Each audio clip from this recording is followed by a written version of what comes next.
agora sim, estamos em condições de forma mais calma, tranquila, podermos louvar o nosso Deus, meditando um pouquinho e refletindo um pouquinho sobre e na sua palavra. E gostaria de me dirigir à igreja aqui em Aveiro, também em particular àqueles que nos seguem do outro lado, através da câmara, não com palavras minhas, mas com palavras sempre inspiradas por Deus na sua palavra e através dos seus apóstolos. E gostaria de me dirigir a vocês, dando os bons dias, através das palavras do apóstolo Paulo, na epístola aos Coríntios, onde ele diz o seguinte: à igreja de Deus que está, e eu permitam-me substituir a palavra Corinto, mas substituir por Aveiro, à igreja de Deus que está em Aveiro, aos santificados em Cristo Jesus, chamados santos, e com todos aqueles que em todo lugar, ou seja, também aqueles que estão lá do outro lado, invocam o nome do nosso Senhor Jesus Cristo, Senhor deles e o nosso. Graça a vós e paz da parte de Deus, nosso Pai, e do Senhor Jesus Cristo. Amém. E agora sim, bom dia.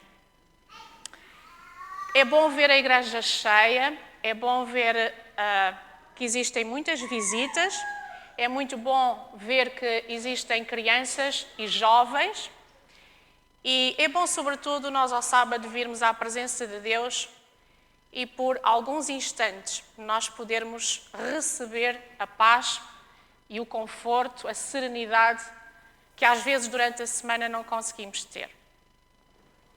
E desejo que a mensagem que o Senhor me transmitiu e vos quero transmitir também, que possa servir de ânimo, de conforto, sobretudo nesta época também natalícia em que nós começamos a estar, não é? A entrar.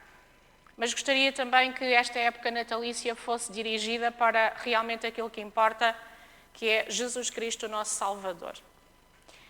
Bom, eu dei como título à minha mensagem hoje, Renovando a Aliança para um Tempo de Conquista. E gostaria que no final dela esta frase ou este título fizesse sentido para vocês. Nós vamos começar esta mensagem abrindo a Bíblia e aqueles que já assistiram a algumas mensagens minhas já perceberam que eu gosto particularmente de explorar mensagens a partir do Velho Testamento. Sou uma apaixonada pelo povo de Israel e acho que as experiências deste povo, como filhos de Deus e como povo escolhido, nos trazem sempre mensagens que podem ser particularmente importantes para a nossa caminhada aqui na Terra, enquanto não rumamos ou não entramos na Canaã celestial. E hoje não é diferente, hoje nós vamos refletir um pouquinho sobre um episódio da história do povo de Israel. E para tal, eu gostaria que nós abríssemos a Bíblia em Josué, no capítulo 5, e vamos ler os versos de 1 a 10. Para tal, eu vou ter a ajuda de um adolescente. Eu vou pedir ao Otávio que venha aqui à frente e que possa ler Josué 5, 1 a 10. São alguns versículos, mas são importantes para eles nos... Podes ler aqui. Josué 5, ele estudou durante a semana, treinou esta leitura, são importantes para contextualizar a nossa mensagem. Otávio.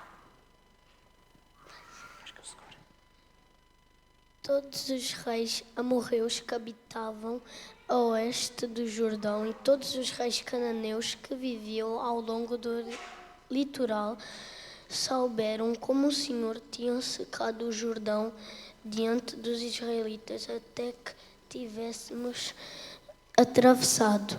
Por isso desanimaram-se e perderam a coragem de enfrentar os israelitas. Naquela ocasião, o Senhor disse a Josué: faça facas de pedra e circunde os israelitas. Josué fez facas de pedra e circundou os israelitas em Gibeat Aralote. Ele fez isso porque todos os homens aptos para a guerra morreram no deserto depois de terem saído do Egito.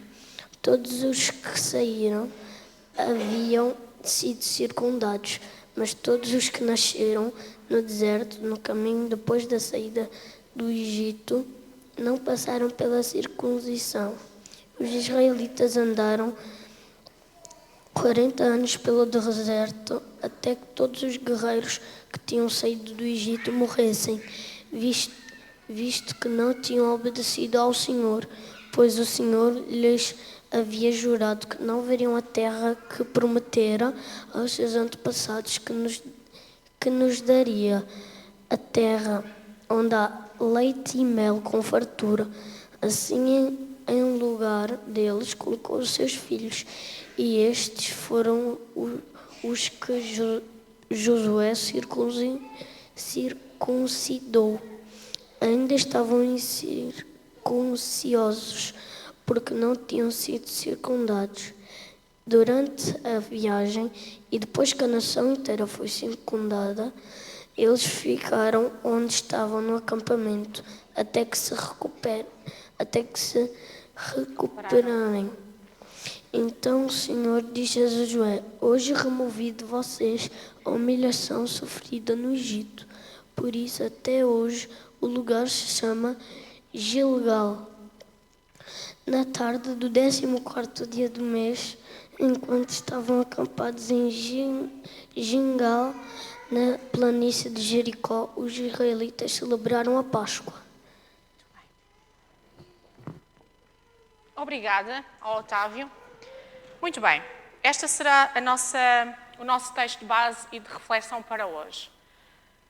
Vamos tentar situar-nos no cenário em que ocorre este episódio.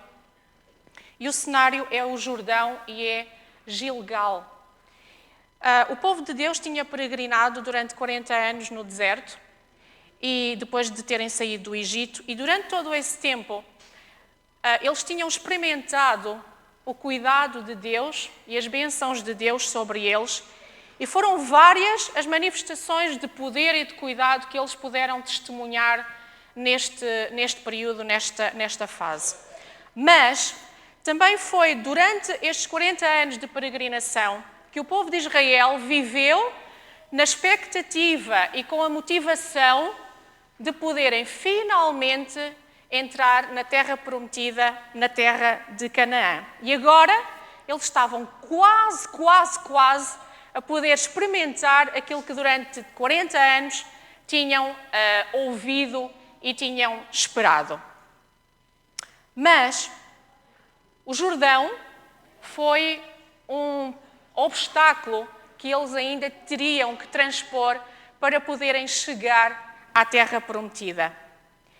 E este obstáculo, ele foi transposto de forma sobrenatural, e Deus agiu e fez com que o povo de Israel pudesse atravessar o rio Jordão. E as águas deste rio, elas abriram-se da mesma forma que 40 anos antes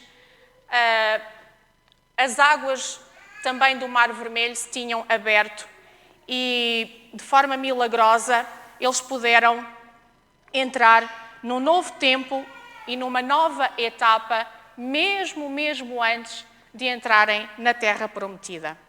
E se nós pensarmos que a travessia do Jordão acontece por altura da primavera, quando a neve das montanhas tinha derretido e tinha feito com que o caudal do rio se crescesse bastante, nós podemos imaginar que esta travessia do rio Jordão era uma missão quase impossível, não fora o poder e a intervenção milagrosa ou miraculosa da parte do Senhor. Aos olhos humanos, esta travessia parecia quase impossível. Mas sabem, Deus queria que a passagem do Jordão fosse miraculosa. Palavras da Senhora White. E conforme eu vos disse, o poder que deteve as águas do Mar Vermelho 40 anos antes era o mesmo poder, era a mesma mão que pôde agora abrir as águas do Rio Jordão e eles pudessem passar para a outra margem e estivessem prestes a conquistar Canaã. Sabem que o Jordão, ele representa uma fase de mudança, uma fase nova, não apenas na vida dos israelitas, mas pode também significar uma fase de mudança na nossa vida. Uma fase de novos objetivos, uma fase de novas rotinas. Quando nós atravessamos o rio, quando nós saímos do deserto em que muitas vezes é a nossa vida, é aí que nós podemos conquistar também, não a Canaã terrestre, mas a Canaã celestial, conforme nós vamos ver. E podemos desfrutar finalmente das promessas que o Senhor Deus nos concede e nos dá. Sabem que não é fácil atravessar um rio. Eu não sei quantos de vocês já tiveram essa oportunidade de atravessar um rio. Já alguém? Eu, quando era adolescente, quando era desbravadora, atravessei o rio Mondego.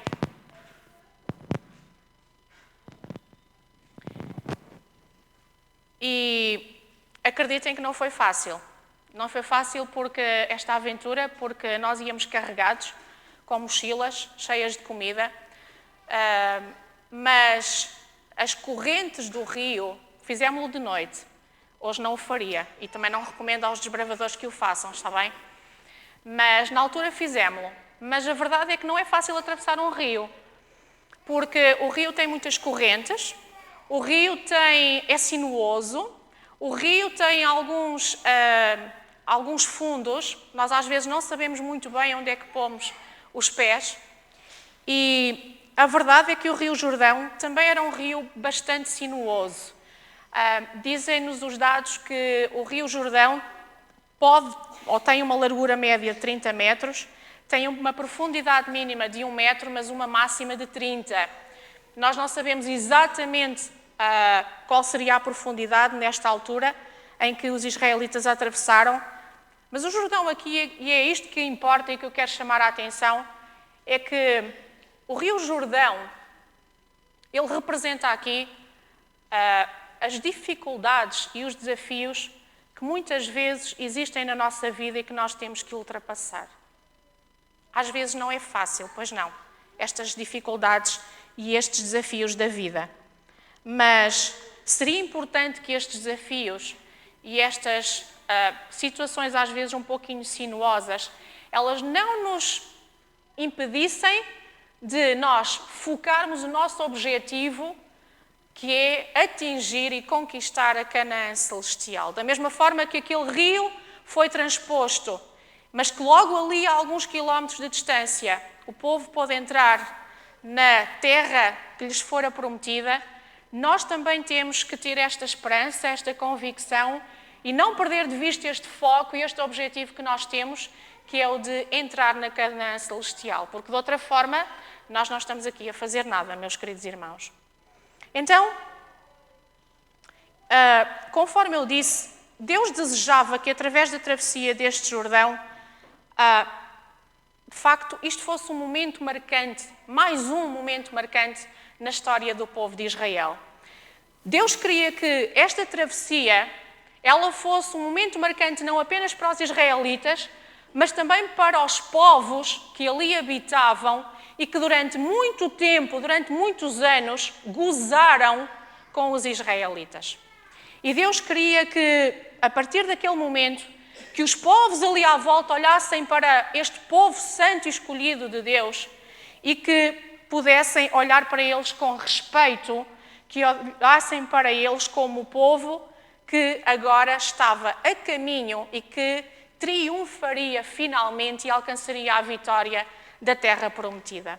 Então, eu acho que o Jordão é o símbolo daqueles que saíram do Egito, daqueles que agora já não eram mais escravos, daqueles que agora já não eram mais uns coitadinhos ao pé daqueles povos que gozavam muitas vezes com eles.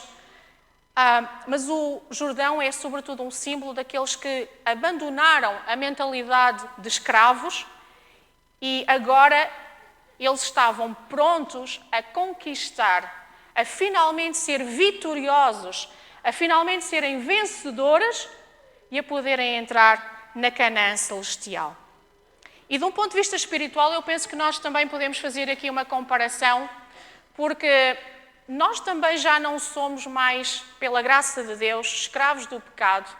Nós também já não somos mais peregrinos no deserto desta vida, mas nós temos que perceber que nós somos aquele povo escolhido da parte de Deus, a quem foi dada a possibilidade de ganhar a vida eterna e de entrar em Canaã. Resta saber se nós queremos lá entrar. Nós atravessamos o rio. Este rio é sinuoso, mas nós, pela graça de Deus, conquistamos o acesso à pátria celestial e nós saímos vitoriosos. Nós conseguimos conquistar e entrar em Canaã. Ainda sobre o Rio Jordão, há aqui um detalhe que eu gostaria de enfatizar. É-nos dito um pouquinho atrás que as gerações que viriam a seguir, elas não deveriam esquecer-se deste milagre pelo qual os israelitas e os seus pais tinham passado. Então, o povo recebe uma instrução da parte de Deus para que 12 homens escolhidos das 12 tribos de Israel pudessem apanhar 12 pedras do leito, do chão, onde os sacerdotes estavam a passar com a arca, e que eles pudessem recolher 12 pedras. Estas 12 pedras elas foram transportadas para a parte ocidental do Rio Jordão e ali eles erigiram um altar, um monumento, para que no futuro pudessem mostrar e contar aos seus filhos este tão grande milagre que Deus tinha feito por eles.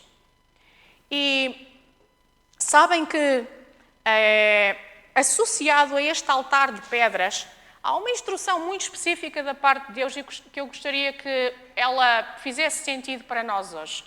Então eu vou pedir a ajuda da Rebeca que nos possa ler Josué 4:24. 4:24.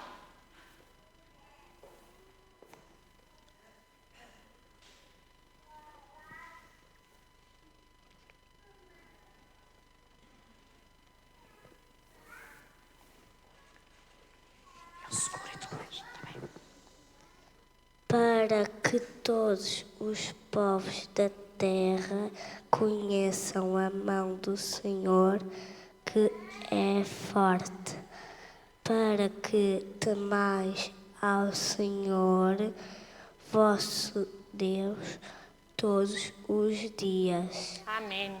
Obrigada. Obrigada, estiveste muito bem, Rebeca. Então, reparem que havia aqui, associado a este altar, uma ordem muito específica para contar aos filhos de Israel sobre o livramento dos seus pais. E há aqui dois objetivos que importa nós fixarmos na nossa mente. O primeiro objetivo é que este altar deveria servir para que os filhos que viessem posteriormente soubessem, conhecessem quem era este Deus que fez com que Israel tivesse passado por tão grandes obstáculos e os tivesse livrado miraculosamente desses mesmos obstáculos. E este Deus que eles deviam conhecer não era um Deus qualquer, era o Deus Todo-Poderoso, era o Deus dos seus pais, era o Deus dos milagres, era o Deus da cura, era o Deus Criador e o Deus Redentor que eles deveriam conhecer. Mas não bastava isso. É que está aqui neste versículo que todos os povos da terra conheçam a mão do Senhor, mas depois está lá outra coisa excelente e que nós deveríamos levar muito a sério. É que também diz lá que não basta conhecer Deus, mas é preciso que eu o possa temer todos os dias. Então, meus irmãos, nós precisamos, como pais, de fazer perceber aos nossos filhos que o nosso Deus é o Deus dos milagres, é o Deus que faz coisas espetaculares e excelentes por nós, mas que esse mesmo Deus é o Deus com quem nós e eles devem ter uma relação especial, não de vez em quando, mas todos os dias. E os nossos meninos e os nossos filhos precisam de perceber que a relação que eles precisam de ter com Deus não é a relação dos pais, mas é a sua relação com Deus. E a pergunta e a reflexão que eu faço esta manhã para os pais que estão aqui é: quais são os monumentos, quais são os altares, quais são os milagres que nós temos partilhado, que nós temos contado aos nossos filhos, da parte de Deus? Será que nós temos feito isto? E eu começo por mim. Será que nós temos contado aos nossos filhos os milagres que Deus tem feito para nós? Qual é a herança que nós vamos deixar aos nossos filhos para a eternidade? Será que temos coisas para contar aos nossos filhos daquilo que Deus faz por cada um de nós? Quais são esses memoriais? O que é que nós temos feito como pais para fazer perceber aos nossos filhos, aos nossos meninos, aos nossos jovens, que Deus, como diz aqui o versículo, que Deus vem primeiro em todas as coisas? Temos feito isto? Eu fico muito feliz porque eu vejo a igreja cheia de meninos e de jovens. Fico muito feliz porque jovens já se decidiram e estão a decidir-se entregar a sua vida a Jesus. Isso é excelente. Significa que os pais desses meninos e desses jovens têm feito isto, que é esta recomendação que nos é dada aqui. Têm deixado memoriais, têm deixado testemunhos para que estes meninos vejam na experiência dos seus pais que o seu Deus é também o Deus da sua vida. E eu fico também particularmente feliz quando eu vejo os nossos meninos não apenas a entregarem-se a Jesus, mas também a assumirem ministérios e desejam servir a Deus na sua igreja. Isto é muito bom. Significa que os altares têm estado a funcionar, que o memorial e o testemunho dos seus pais têm estado a funcionar, graças a Deus por isso. É importante agora manter esse hábito e esse memorial e esse testemunho.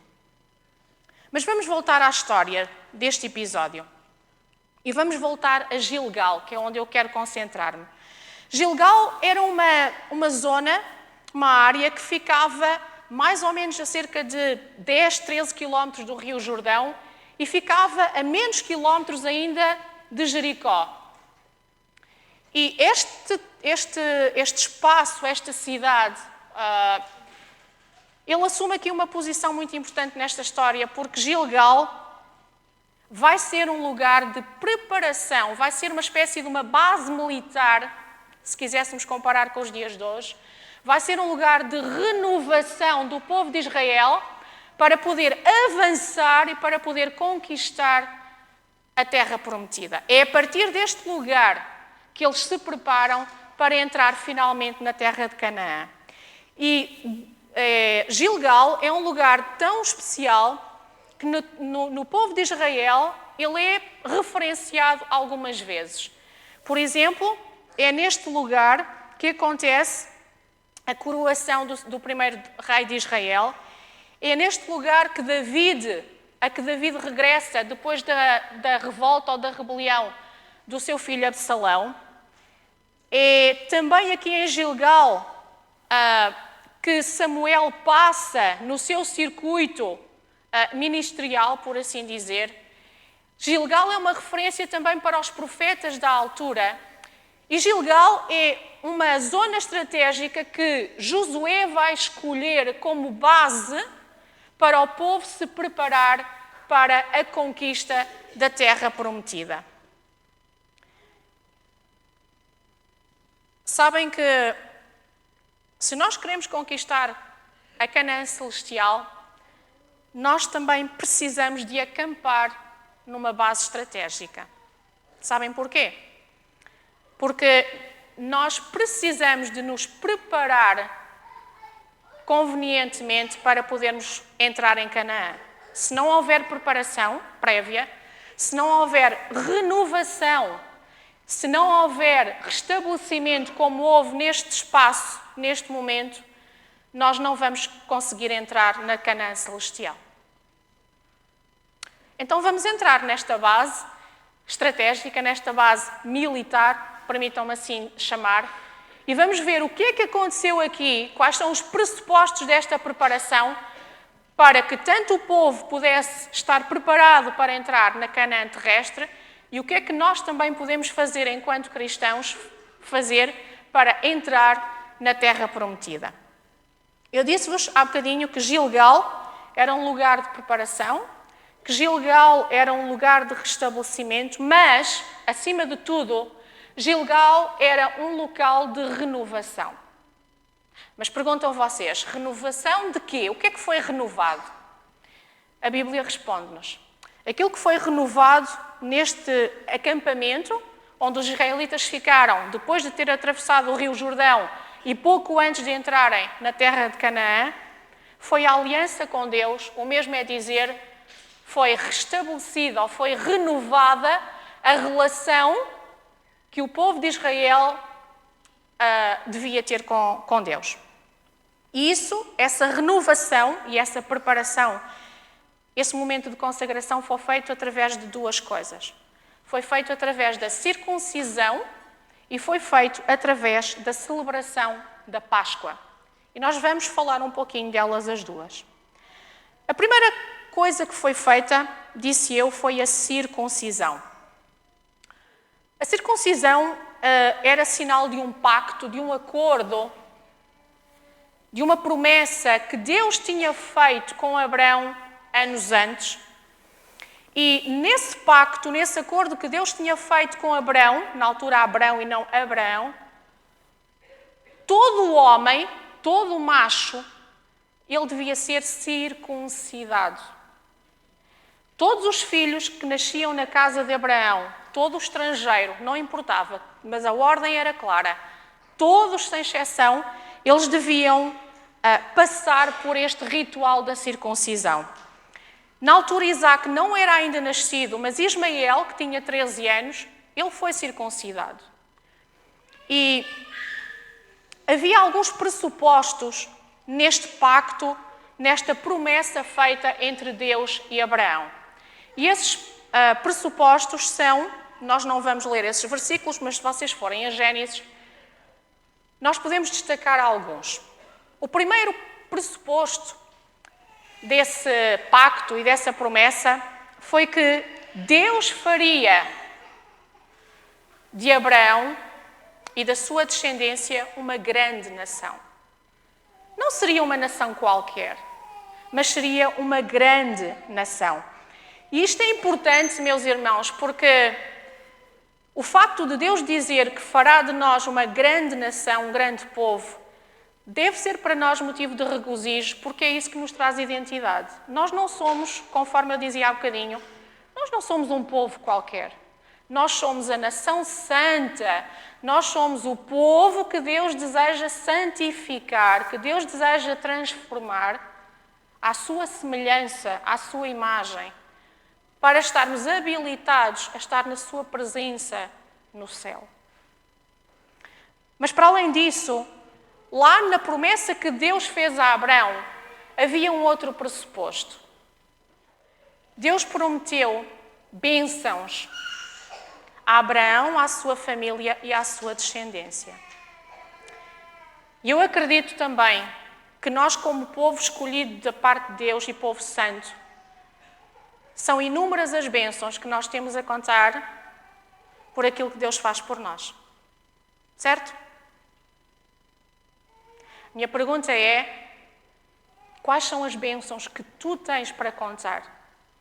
Quais são as bênçãos que tu tens para colocar lá no memorial, no altar de pedras, para partilhar com os teus filhos, com a tua descendência? Consegues contar pelas mãos as bênçãos que Deus tem oferecido na tua vida? Ou elas são tantas que elas não cabem nos dedos das tuas mãos?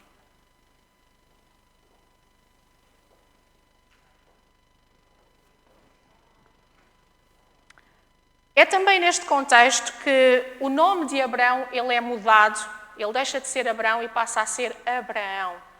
Porque agora Abraão era diferente. Ele era especial. Ele estava separado, ele tinha sido escolhido para uma missão e, sobretudo, porque ele estava num processo de santificação. É por isso que Deus diz a Abraão: anda em minha presença e serás perfeito.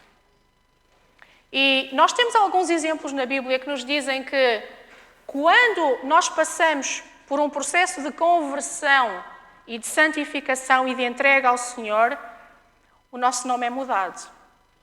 E era exatamente isto que acontecia. As crianças israelitas, elas só recebiam o nome depois de terem passado pelo ritual da circuncisão, ao 8º dia, porque sinal de que elas tinham feito um pacto com Deus, elas estavam dentro da promessa e debaixo desta bênção de Deus. E é interessante também nós verificarmos que é depois deste momento de circuncisão, é depois deste momento, deste pacto, desta promessa que Deus faz com Abraão, que são enviados os anjos para falar com Sara, para fazer o quê? Para lhe dizer que ela finalmente daria à luz o filho da promessa, o tão esperado herdeiro. E é isto que nós devemos ter em conta. Quando nós fazemos pactos com Deus, quando nós nos entregamos a Ele, quando nós nos convertemos com Ele, é preciso que nós pensemos nisto, que nós vamos ser abençoados e que as promessas que Deus cumpre, elas não falham, porque Deus não falha.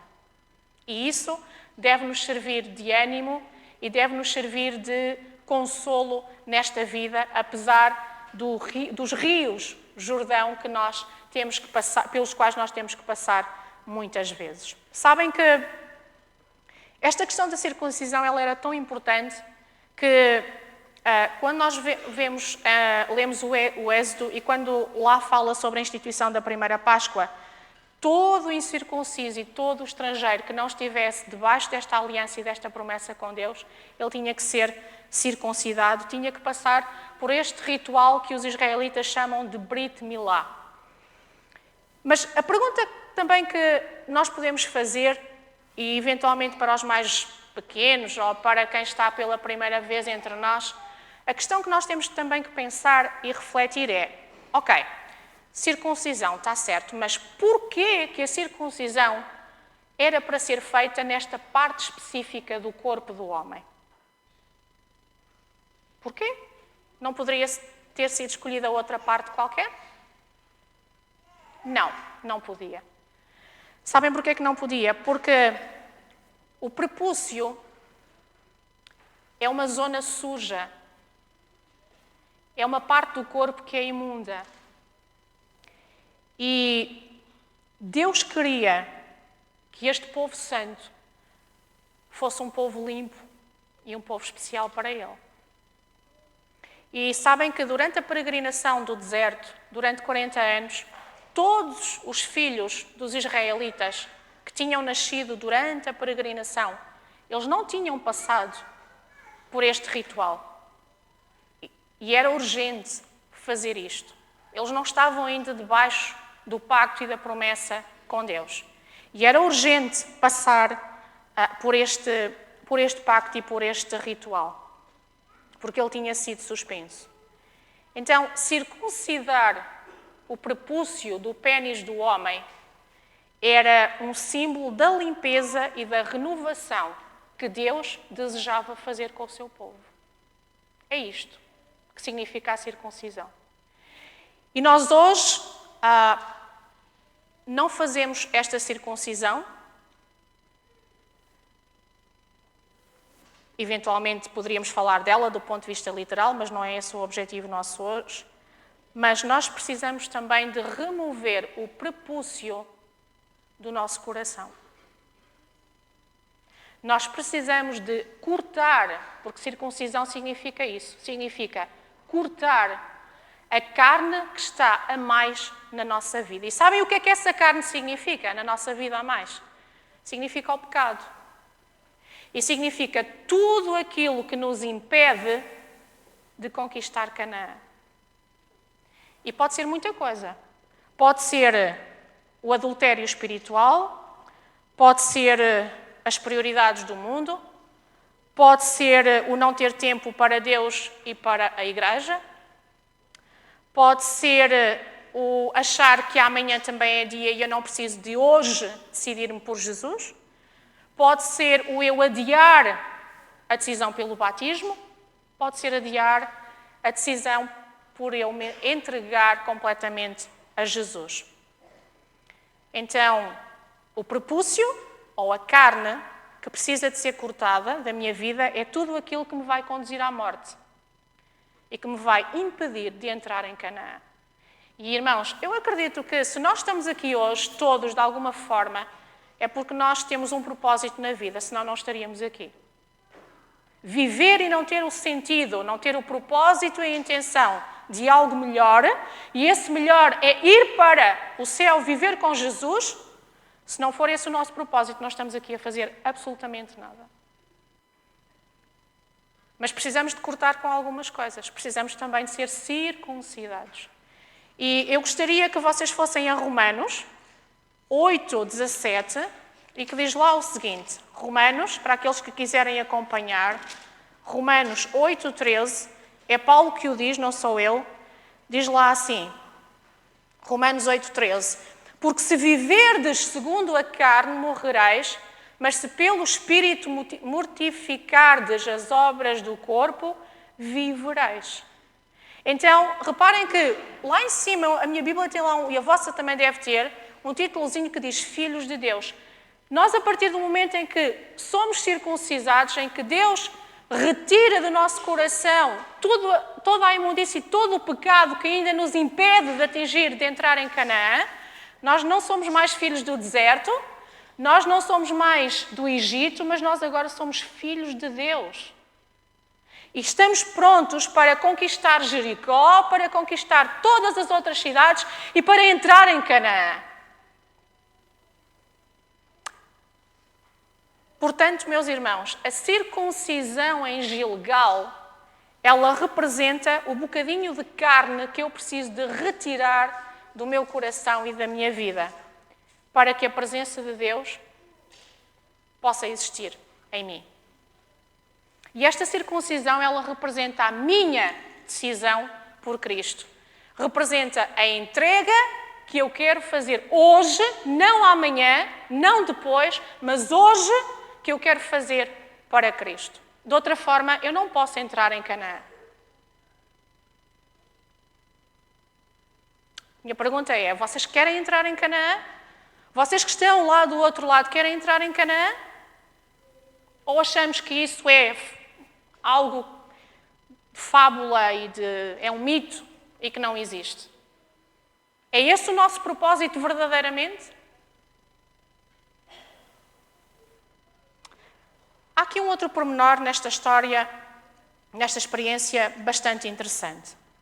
É que quando nós vamos a Josué 5, eu gostaria que vocês voltassem a ir lá, Josué 5, nos versos 8 e 9, diz assim: aconteceu que, acabando de circuncidar toda a nação, ficaram no seu lugar no arraial até que sararam.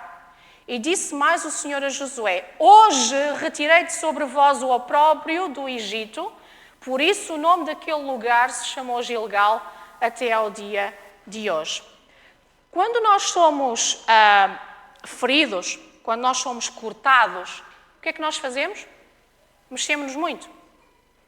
Nós ficamos o quê? Ficamos sossegadinhos no nosso canto. Porque é preciso curar, é preciso sarar a ferida que nos foi feita. Então, o povo de Israel só pôde sair para conquistar Jericó e para conquistar Canaã depois de estar sarado, depois de estar curado. Ou seja, eles precisaram de ter paciência e de ficar sossegados ali durante algum tempo para depois então sim avançar para a conquista de Jericó e para a conquista de Canaã.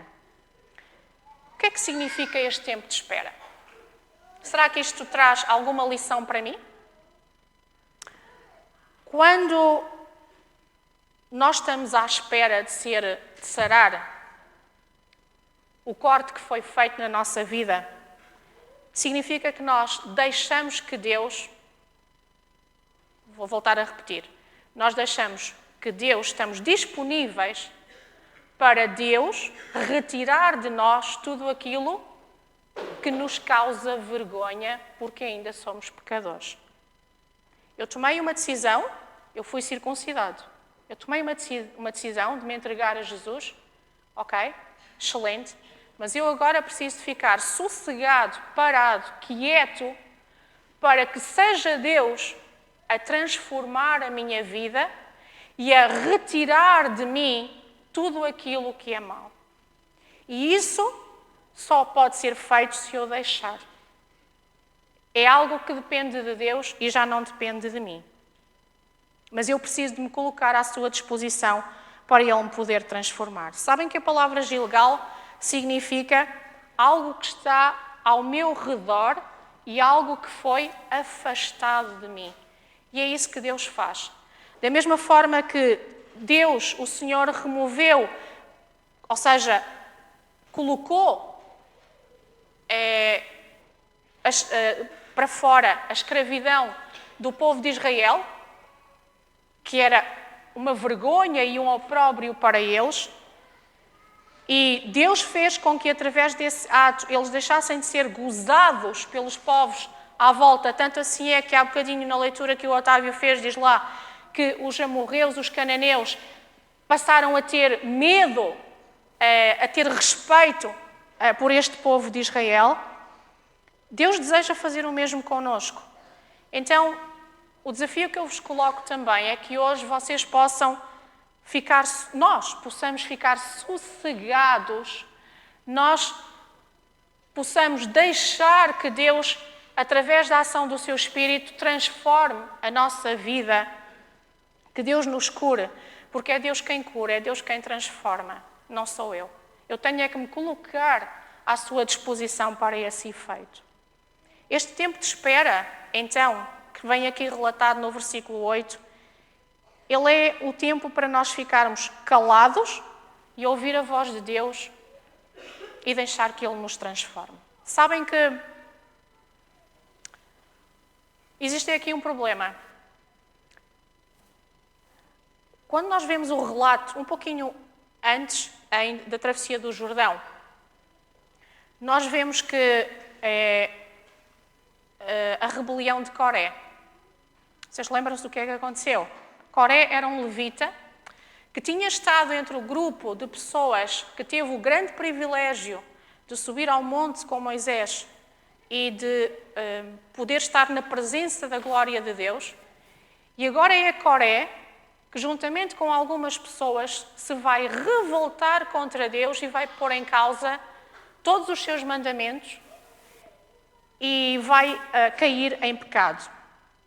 E eu gostaria que, lá em cima, que pudessem projetar uma citação da Sra. White no livro Patriarcas e Profetas, onde ela diz o seguinte: dificilmente poderão os homens cometer maior insulto a Deus do que desprezar e rejeitar os instrumentos que Deus deseja usar para a salvação deles. Foi por isso que eu disse que, depois de nós sermos circuncidados, ou seja, depois de nós nos decidirmos por Jesus, nós precisamos de ficar quietos, parados, calados, para que Deus faça em nós aquilo que Ele pretende fazer. Mas às vezes nós não queremos isso. Nós, em vez de deixar que Deus transforme a nossa vida, nós revoltamos-nos contra Deus. E então a Sra. White diz: os israelitas não compreendiam a necessidade de buscar o perdão de Deus pelo seu enorme pecado. Aquela noite de prova não foi passada em arrependimentos e confissões, mas à procura de algum meio para resistir às evidências que lhes mostravam serem os maiores pecadores. Irmãos, amigos, lá do outro lado, jovens, crianças, adolescentes, não vamos resistir àquilo que Deus pretende fazer na nossa vida para nos mudar. O tempo de preparação em Gilgal é agora. E Deus avisa-nos de muitas maneiras. Se nós não nos prepararmos e não deixarmos que Deus nos transforme, nós não vamos entrar na Canaã celestial. Nós não vamos conquistar a Canaã celestial. E eu gostaria muito que vocês refletissem, honestamente, o que é que nós temos feito que nos impede de conquistar este objetivo? A senhora White continua. Por uma condescendência pecaminosa é que os homens dão a Satanás acesso à sua mente. Vão de um grau de impiedade a outro e o pecado deixa de lhes parecer pecaminoso. Sabem o que é que a palavra condescendência significa? Significa que eu passo a ser flexível e passo a agradar os outros e passo a fazer a vontade e a acomodar-me àquilo que os outros acham e dizem. Mas se eu quero acomodar-me a alguma coisa, que me acomode à lei e aos mandamentos de Deus. E eu fico triste, porque eu tenho 47 anos e sempre frequentei a igreja, mas vejo, em 47 anos, eu vejo que às vezes nós começamos a ser flexíveis com algumas coisas. Mas o Deus é o mesmo hoje e é o Deus de ontem e é o Deus da amanhã. E a lei de Deus não muda. Nós não podemos ser flexíveis com o pecado. Se nós nos queremos transformar, que o nosso modelo de transformação seja Jesus. Há coisas que nós fazemos hoje que eram impensáveis de se fazer há alguns anos atrás.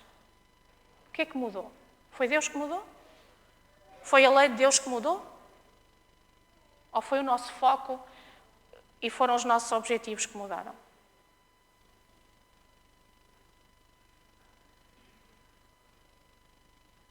É essa a preparação que nós queremos fazer para entrar em Canaã?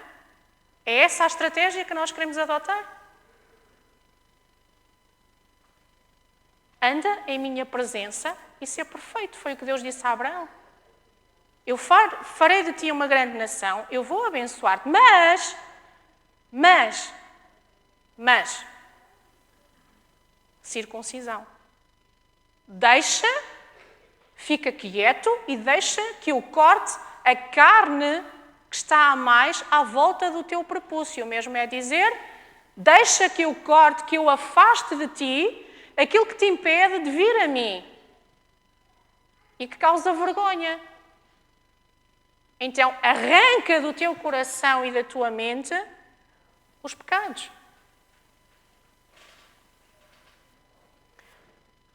A senhora White ainda diz o seguinte: Deus opera pela manifestação do seu Espírito para reprovar e convencer o pecador.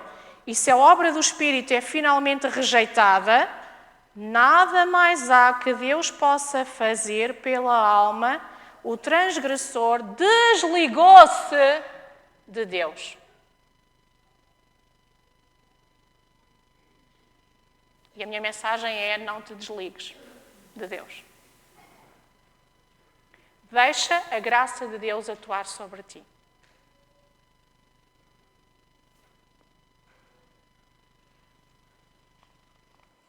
Josué 5:10 diz o seguinte: Estando, pois, os filhos de Israel acampados em Gilgal, celebraram a Páscoa no dia 14 do mês à tarde nas campinas de Jericó. Então, depois de nós sermos circuncidados, depois de Deus cortar o prepúcio do nosso coração, da nossa vida, cá está, nós celebramos a Páscoa. E a Páscoa não é mais do que celebrar a graça de Deus em nós, aquilo que Deus faz por cada um de nós.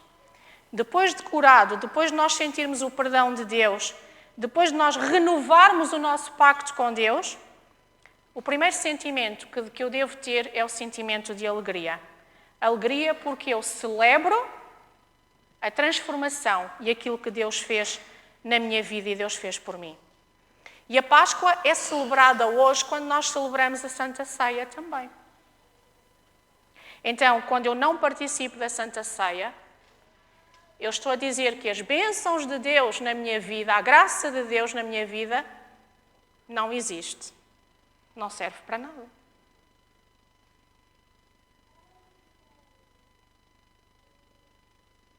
Percebem a seriedade disto? No verso 12 também diz lá que o maná cessou. O povo de Israel, que durante todos estes anos tinha comido maná, deixou de comer o maná, porque eles agora estavam, depois de circuncidados, depois de terem renovado o seu pacto com Deus, depois de terem sido sarados, depois de terem sido transformados, eles estavam agora prontos para entrar em Canaã. E estavam prontos para colher dos frutos que aquela terra lhes poderia dar.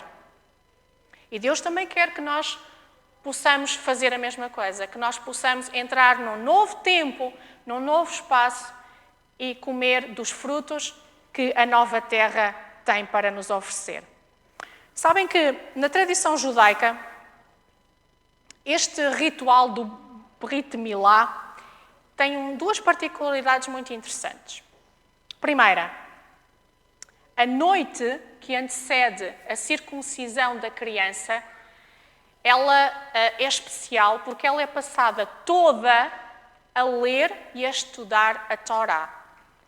E as crianças, elas são trazidas à casa do bebê que vai ser circuncidado e eles passam a noite em vigília, aquilo que o povo judeu chama de Hiddish. E todos juntos recitam os versos da Torá. E isto fez-me pensar que nesta base militar que é Gilgal, nesta base onde nós nos estamos a preparar para herdar, para viver finalmente a Canaã celestial, nós precisamos também de estar em vigília. Nós precisamos também de ler a Escritura. Nós precisamos também de passar tempo com Deus.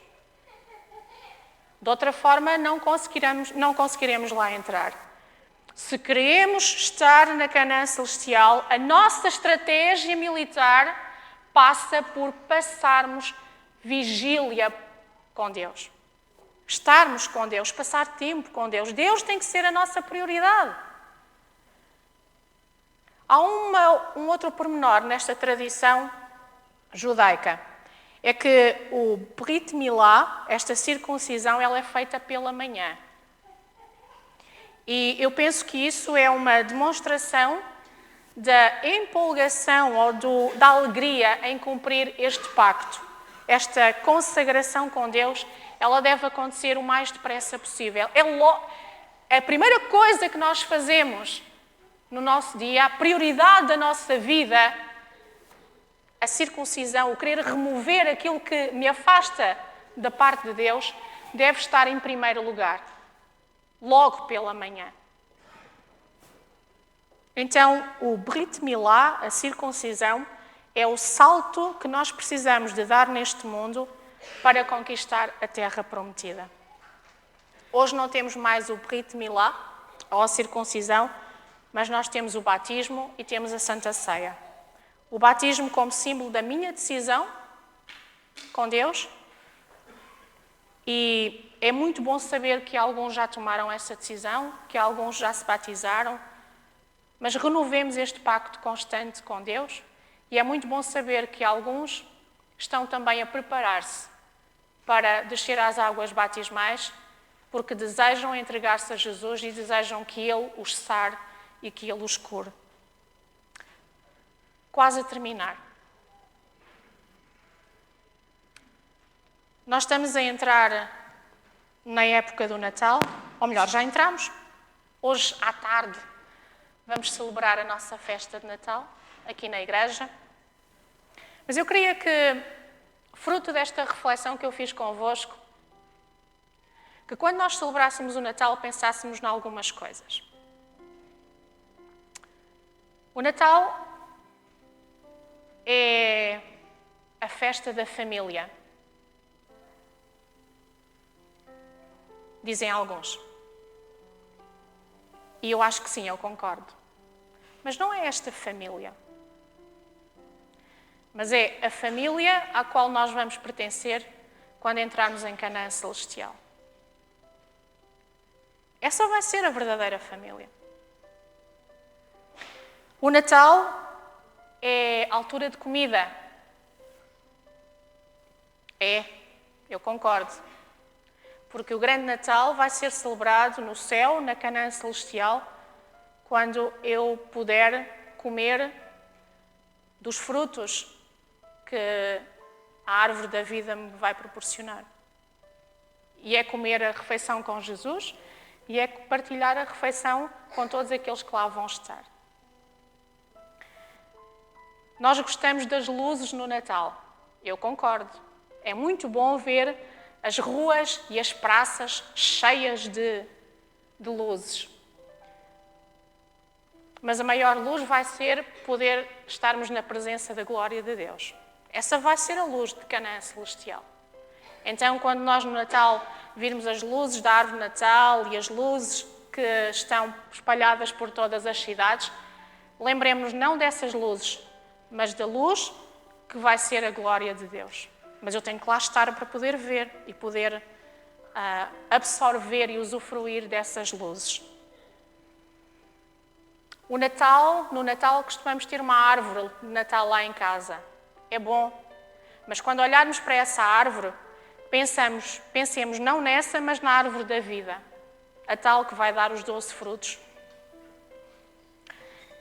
Dizem que o Natal, muitas das vezes também, às vezes as cidades, os municípios, para iniciar este período de Natal, fazem uma cerimónia de inauguração, onde a praça da cidade é acesa, às vezes até há fogo de artifício. Excelente. Mas quando virmos isso, este Natal, pensemos naquilo que Apocalipse diz, que a praça da cidade de Jerusalém vai ser tão resplandecente porque vai ser de ouro puro e com vidro transparente. Então, de cada vez que nós, nesta época natalícia, virmos estes pequenos pormenores, lembremos-nos que esses símbolos, nós vamos poder usufruir deles não agora aqui. Eles são passageiros. Mas que a nossa mente, o nosso foco, o nosso pensamento, a nossa ambição, a nossa expectativa e a nossa motivação de celebrar o Natal não seja terrena, mas seja na expectativa e na motivação de entrar em Canaã. Mas para tal, meus irmãos, deixemos-nos circuncidar o prepúcio do coração, dos nossos pensamentos, da nossa vida e entreguemos-nos totalmente a Jesus. Reforcemos o nosso pacto e a nossa promessa e o nosso acordo de bênção nesta base militar em que ainda nos encontramos, que é Gilgal, mas sempre com o foco na conquista da Canaã Celestial. E eu gostaria de me despedir de vocês com a bênção que vem no livro de Judas, no final da Bíblia, que diz o seguinte. Em Judas, verso 24, diz o seguinte.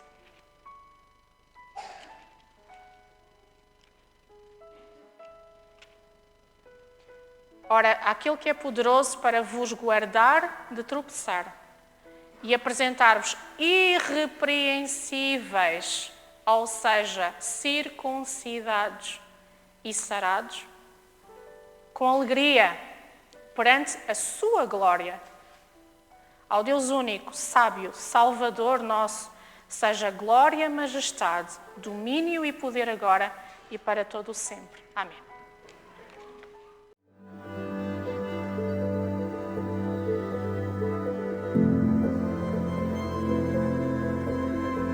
Música